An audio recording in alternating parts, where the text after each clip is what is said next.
Good morning बेटा। आज हम चैप्टर नंबर 4 जो हमारा चल रहा था एयर, इसकी कल एक्सरसाइज की थी। ठीक है, एक्सरसाइज हमारी कल कंप्लीट हो गई थी। बेटा माइक बंद कीजिए। और क्या था, एक्सरसाइज कंप्लीट हो गई थी और आप लोगों ने फिल भी कर ली थी, और मैंने इसका पीडीएफ भी भेज दिया था स्कूल ऐप में, होमवर्क वाले कॉलम में। तो चलिए आज हम इसके क्वेश्चंस करते हैं। फर्स्ट क्वेश्चन आंसर देखिए आपका। फर्स्ट क्वेश्चन है, नेम द टू predominant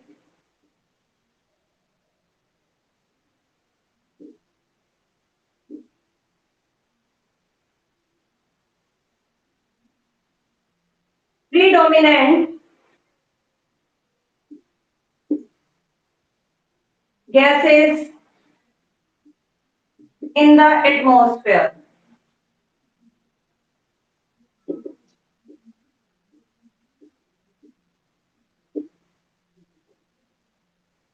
देखिए, ये फर्स्ट क्वेश्चन था, name the two predominant class gases in the atmosphere, कि एटमॉस्फेयर में, वायुमंडल में पाई जाने वाली दो प्रमुख गैसें कौन कौन सी हैं, वो हमें बताना है यहाँ पर।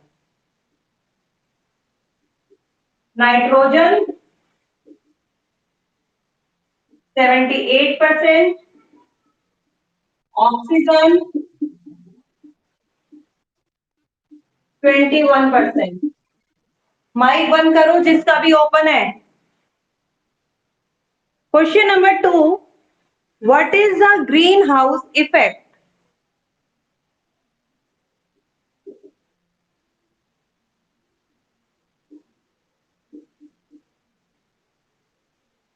What is the greenhouse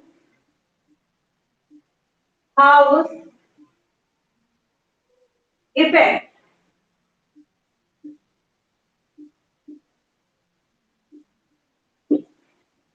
green house effect क्या होता है? लिखिए। ग्रीन हाउस इफेक्ट के बारे में मैंने कल भी आपको बताया था, क्या किसी बच्चे को लर्न है? ग्रीन हाउस इफेक्ट लिखिए आप। कार्बन डाइऑक्साइड में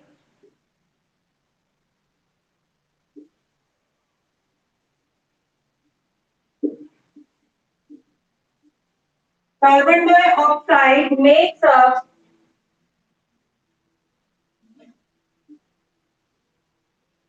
only 0.03% of the air, percent of the air. It is important component. It is important component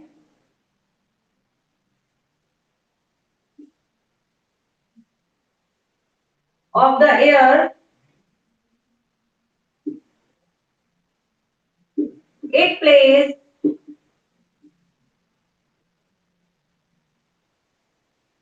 an important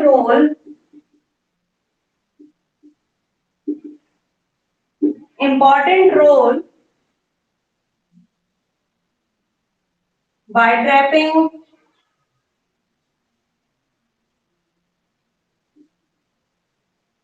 solar energy.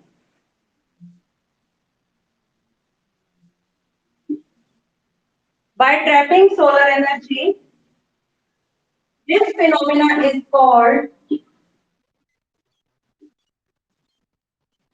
this phenomena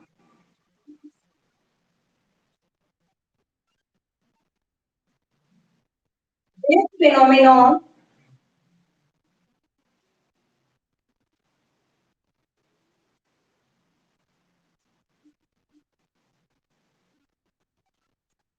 is called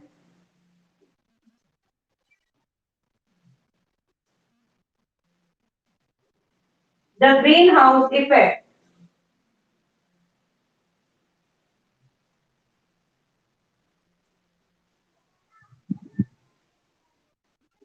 Yes,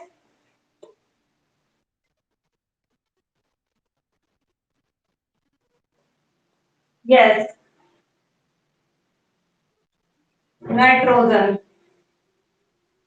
लिखिए, nitrogen 78%, oxygen 21%।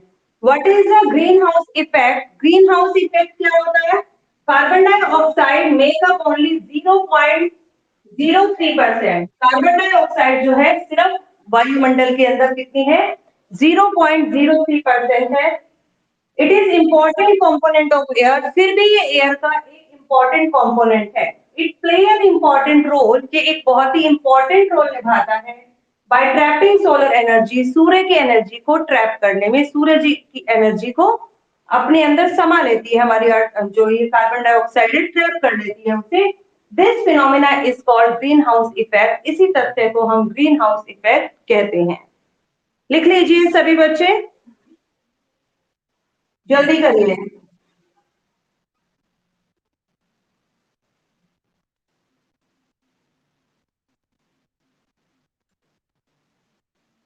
ये green house effect का भी ई बड़ा कर लीजिए।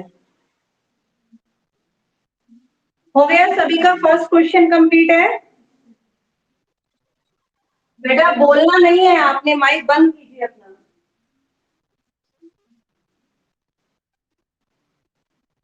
Question number 3।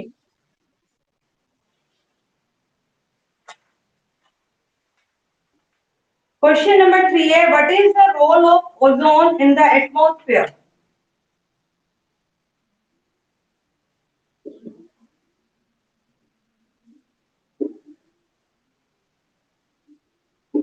What is the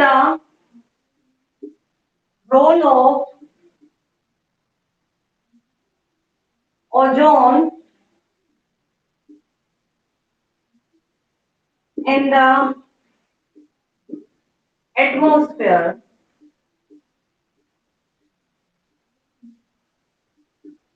what is the role of ozone? जो ozone gas है उसका। यस, जियोग्राफी का चैप्टर है 4। अभी तक आपको ये भी नहीं पता? 3 चैप्टर कंप्लीट हो चुके हैं, चैप्टर 4 है ये। What is the role of ozone? Ozone gas की क्या इंपॉर्टेंस है इन द एटमॉस्फेयर, एटमॉस्फेयर के अंदर? ठीक है, तो ओजोन गैस क्या है? जो सन से आने वाली हार्मफुल रेज है, सूर्य से आने वाली जो हानिकारक किरणें हैं, उन्हें रोक लेती है। यही ओजोन गैस की इंपॉर्टेंस है। तो लिखिए,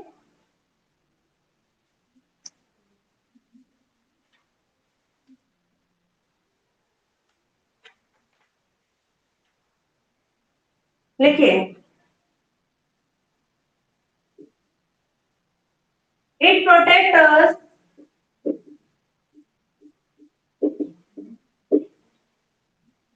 it protects us from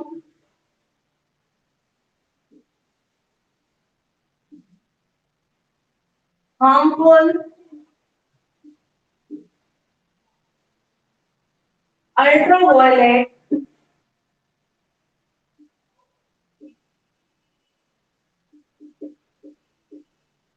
ultraviolet rays of the sun।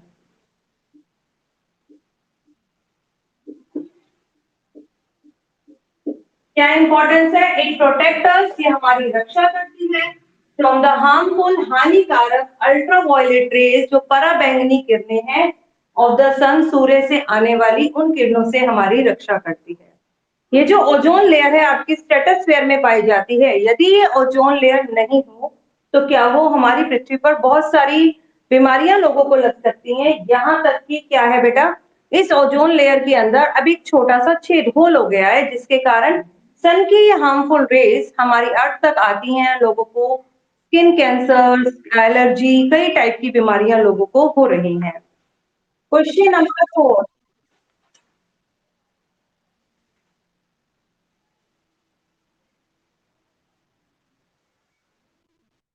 Yes,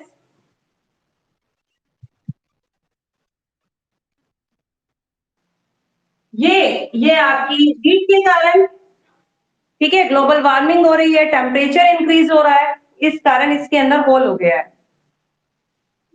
टूटी नहीं है, एक होल हुआ है। नंबर 4, Define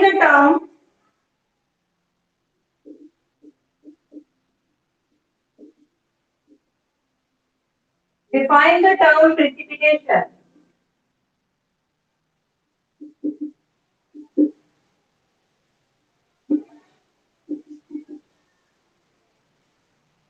प्रिसिपिटेशन के बारे में बताना है हमें कि प्रिसिपिटेशन जो है क्या होता है, इसे परिभाषित कीजिए। प्रिसिपिटेशन को बोलते हैं वर्षण, यानी कि वर्षण का होना, चाहे वो लिक्विड फॉर्म में हो, मींस रेन हो रही है, चाहे ओले गिर रहे हैं, चाहे ओले के साथ बारिश हो रही है, ये सब हमारे प्रिसिपिटेशन के फॉर्म्स हैं। तो लिखिए आप इसका आंसर।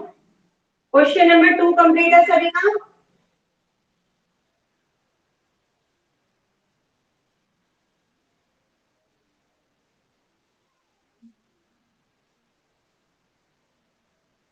लिखिए।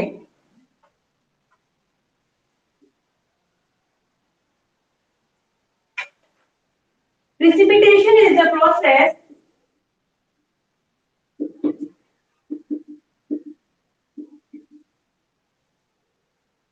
Precipitation is the process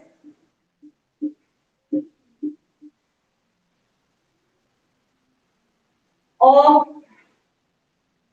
बेटा ये ऐसा प्रोसेस है जिसमें क्या है, जो बारिश की बूंदे हैं या रेनफॉल है या फिर हेल स्टोन है वो पृथ्वी पर आते हैं। मैं इसको एक इजी लैंग्वेज में लिखवा देती हूँ आपको प्रेसिपिटेशन का।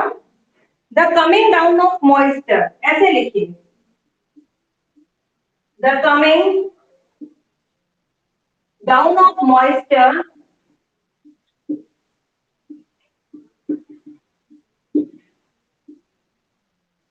the coming down of moisture from the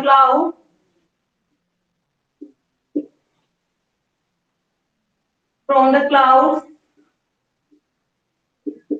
in the form of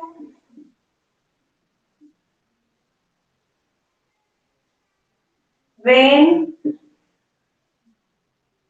snowfall,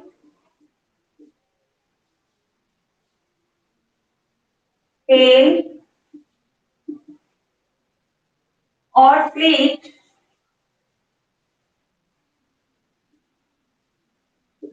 sleet होता है ना, फ्लैक्स गिरना मीन्स बारिश के साथ ओलों का पड़ना। ठीक है,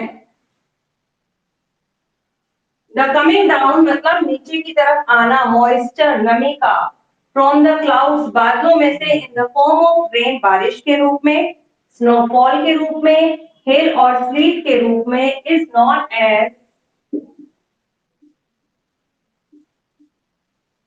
precipitation.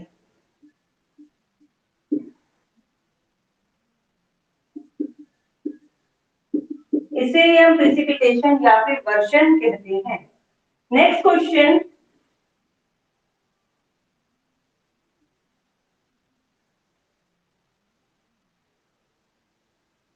Question number 5।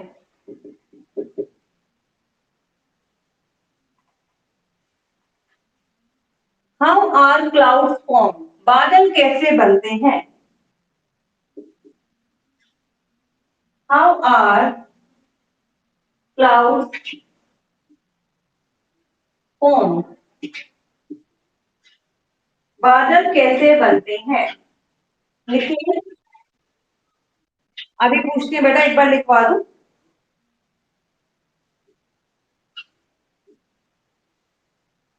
Water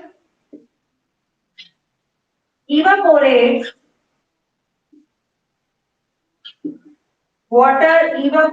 from water bodies and rises up in the air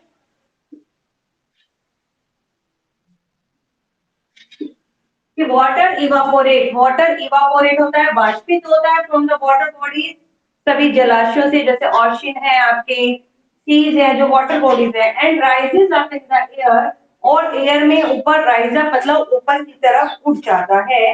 उसके बाद में क्या होता है पता है आपको? दे कूल डाउन। ये जो वाटर वेपर्स है, वाटर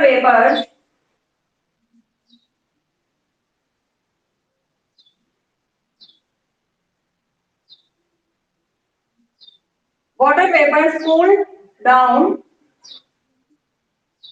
ठंडे हो जाते हैं and change into change into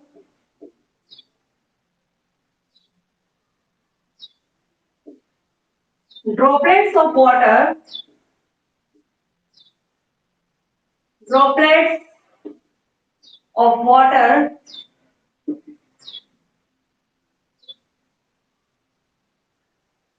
और आइस, या तो वो वाटर की ड्रॉपलेट में या आइस के रूप में चेंज हो जाते हैं। This process is called this process is called condensation. इस प्रोसेस को हम कंडेंसेशन कहते हैं। ठीक है। And condensation of water vapour, ये हो गया बेटा सभी का। Question number 3,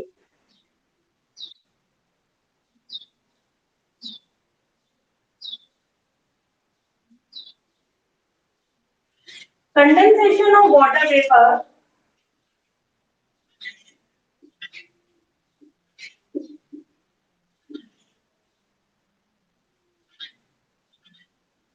water vapor,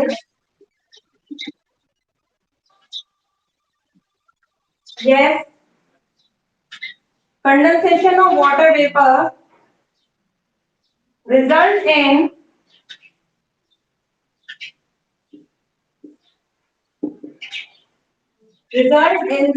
the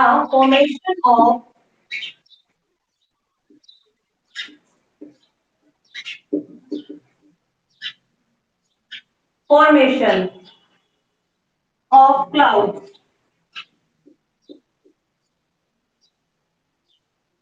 देखो बेटा हमने क्या लिखा?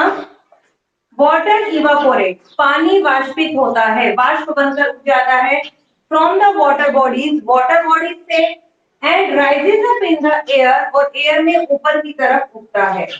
Water vapour cool down, water vapour ठंडे हो जाते हैं and change into droplet of water and ice, और पानी और बर्फ की छोटी छोटी बूंदों में बदल जाते हैं।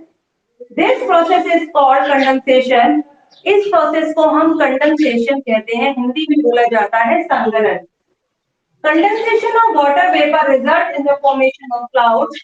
यही कंडेंसेशन के परिणाम स्वरूप जो वाटर वेपर का कंडेंसेशन होता है, फॉर्मेशन ऑफ क्लाउड्स, हमारे क्लाउड्स बनते हैं।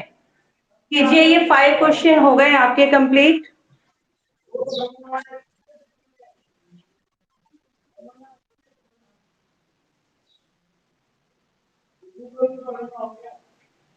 यस, बोलो बेटा, लिख लो।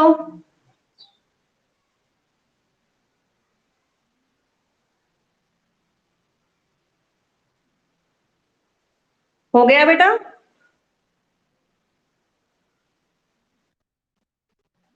सभी के हो गए 5?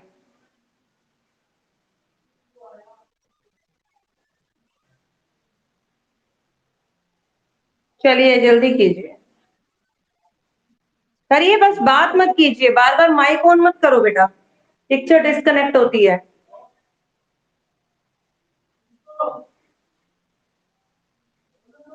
करिए।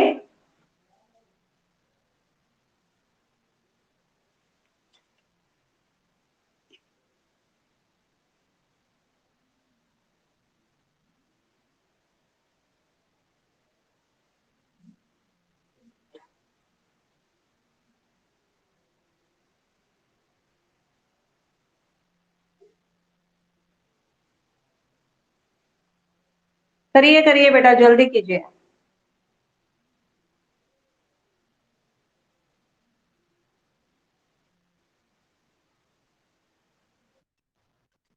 हो गया बेटा?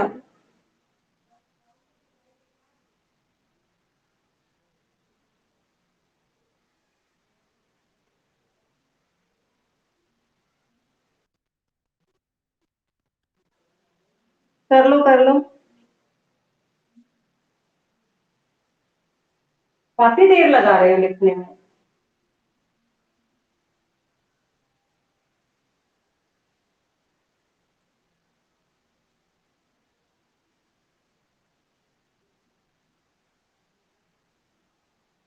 हुआ कंप्लीट? किस किस का रह गया अभी वो बताए।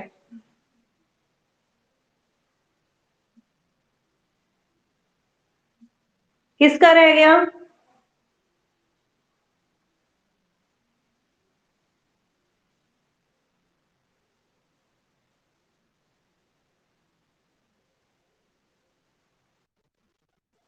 मैंने कहा जिसका रह गया सिर्फ वही बताएगा।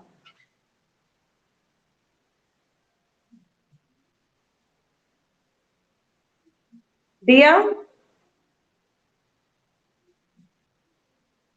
दिया, छवि, माइक ऑन करो।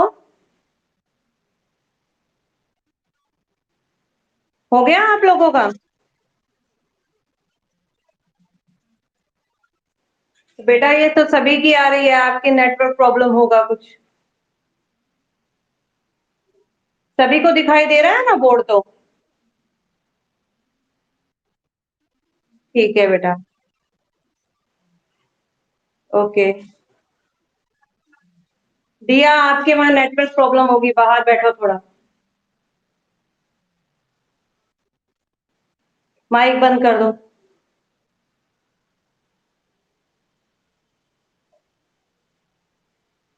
चलो अब मुझे ये बताओ, मैंने कल आपको एक्सरसाइज दी थी, वो हो गई सभी की? एक्सरसाइज फिल कर ली सभी ने? ठीक है, मैं अभी सुनूंगी आपसे क्या याद किया आपने।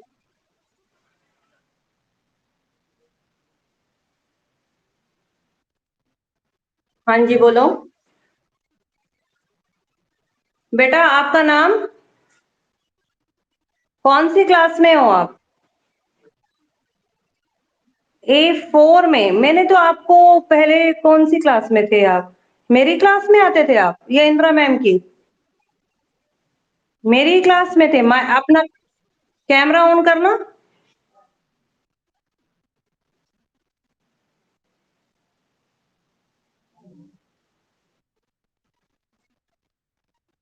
तो कोई बात नहीं, मैंने तो ऑनलाइन में आज ही क्वेश्चन करवाए हैं। बंद कर दो बेटा कैमरा। मैंने तो ऑनलाइन में आज ही क्वेश्चन करवाए हैं, इससे पहले के तो 3 चैप्टर पूरे हैं ना आपके। ठीक है तो बस कर लो, ये आज 5 क्वेश्चन ही तो करवाए हैं मैंने।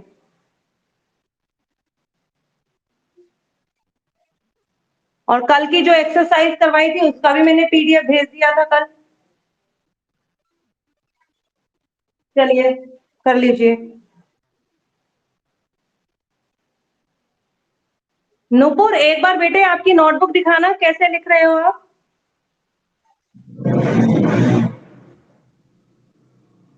नूपुर नोटबुक दिखाना बेटा।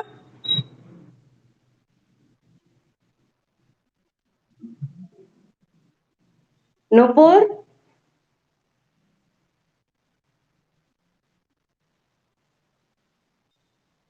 नूपुर दिखाओ।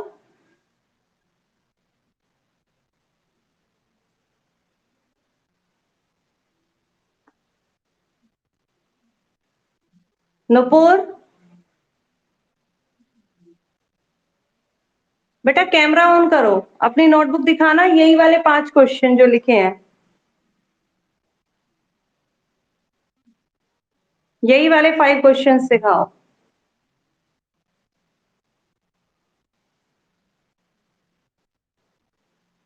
नूपुर मेरी आवाज आ रही है? दिया माइक बंद करो।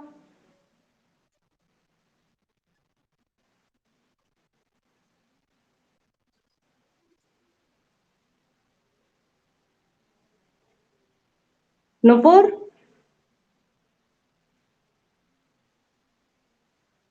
तनिष्का आप दिखाना बेटा नोटबुक आपकी। ये 5 क्वेश्चन लिखे होंगे आपने, तनिष्का, अंशिका, इनमें से कोई भी दिखाइए जिसकी राइटिंग अच्छी है।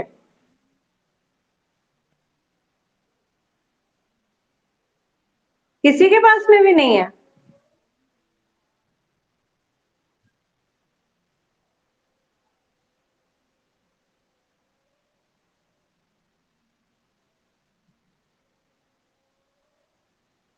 दिखाओ। आशु, दिखाओ। ये किसकी है जिसने अभी ओपन की है? तनिष्का तुम्हारी है क्या? हाँ, एक बार आशु आप बंद करना कैमरा, तनिष्का आप ओपन करो नोटबुक। तनिष्का दिखाना बेटा, कैमरा ऑन कर कर राइटिंग दिखाओ।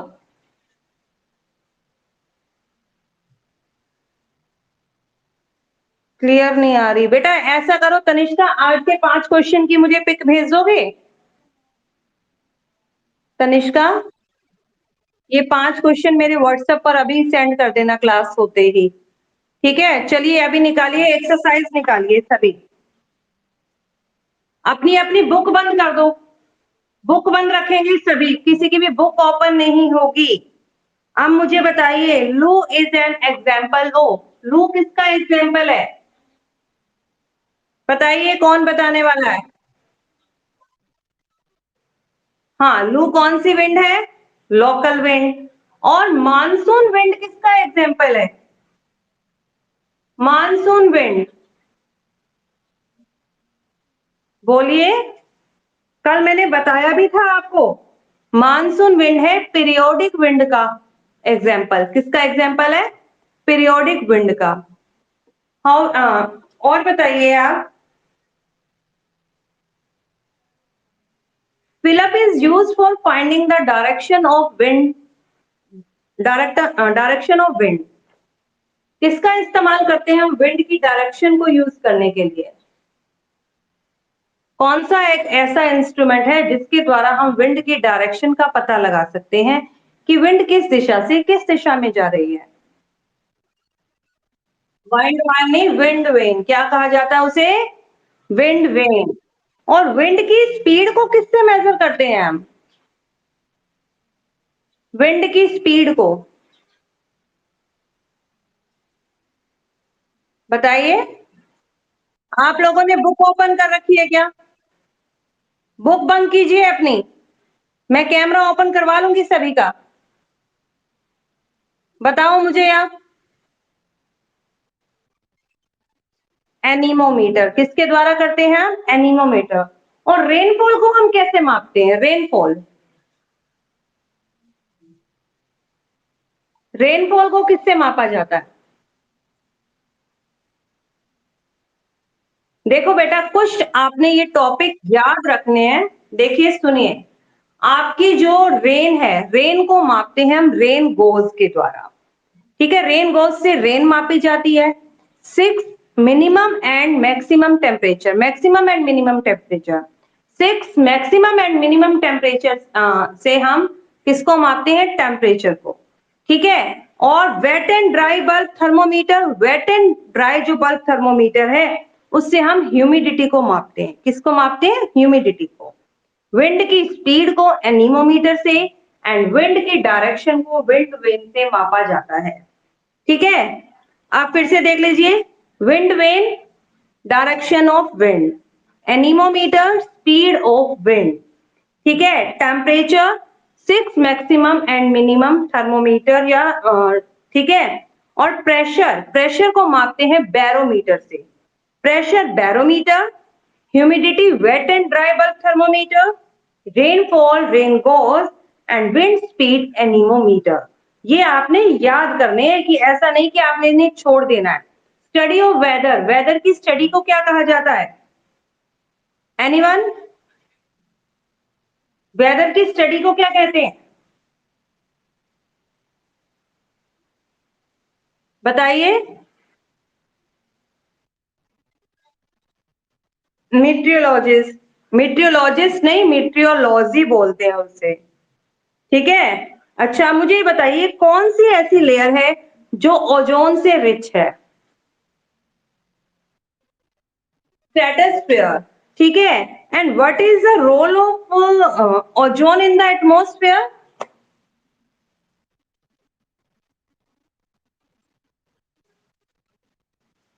इट प्रोटेक्ट अस, ये हमारी रक्षा करती है। किससे? From the ultraviolet rays coming from the sun, सूर्य से आने वाली जो अल्ट्रा वायलेट रेज है, पराबैंगनी किरणें हैं, उनसे हमारी सुरक्षा करती है। ठीक है, और बताइए मुझे, the temperature at which the air gate saturated, वो कौन सा टेम्परेचर है जब एयर सैचुरेटेड हो जाती है? बताइए। यही तो मैं पूछ रही हूँ, कल की क्लास ली थी आपने? सैचुरेटेड का मतलब है बेटा कि एयर के अंदर अब और वाटर वेपर को एब्जर्व करने की कैपेसिटी नहीं रहती। बॉइलिंग में क्या होता है, वाटर उबलना शुरू हो जाता है। ठीक है, मेल्टिंग में अगर कोई चीज सॉलिड है, बर्फ है, तो पिघलनी शुरू हो जाती है। और ड्यू ड्यू पॉइंट वो होता है, अब आप देखते हैं कि हम बारिश का पानी है या वाटर बॉडी से पानी है, या हम लोग कपड़े धोते हैं तो जल्दी से ही पानी इवापोरेट हो जाता है। लेकिन जब वाटर में बिल्कुल भी, अक्षत माइक बंद, अक्षत माइक बंद करो। लेकिन जब वाटर के अंदर और वाटर वेपर को एब्जॉर्ब करने की कैपेसिटी नहीं रहती, तो वो टेम्परेचर का पॉइंट होता है आपका ड्यू पॉइंट। कौन सा होता है? Due point. ठीक है बेटा, कल आप ये 5 क्वेश्चन लर्न कर लेना सभी। और किसको बोला है मैंने अभी भेजने के लिए, मेरे पास पिक भेजने के लिए किसको बोला है? नाम बोलो। तनिष्का, ठीक है बेटा, अभी भेज देना मेरे पास। प्राची, ये तनिष्का नाम आ रहा है।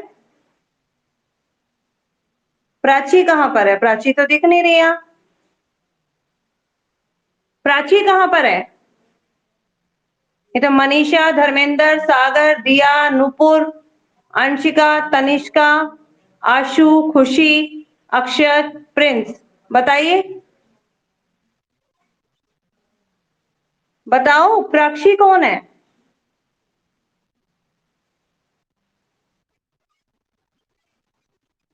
हम्म, अच्छा तनिष्का है। ठीक है, चलो तनिष्का आप सेंड कर देना मेरे पास। चलिए बेटा, अभी आप क्लास लीव कीजिए, टाइम हो गया है ना आपका, जल्दी कीजिए।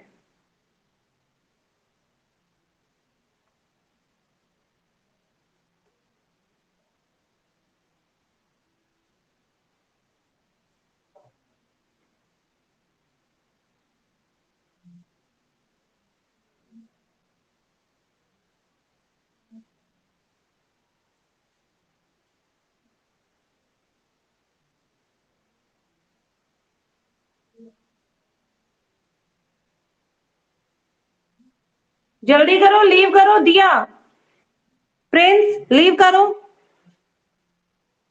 दिया लीव करो क्लास। दिया, सागर लीव करो। सागर लीव करो।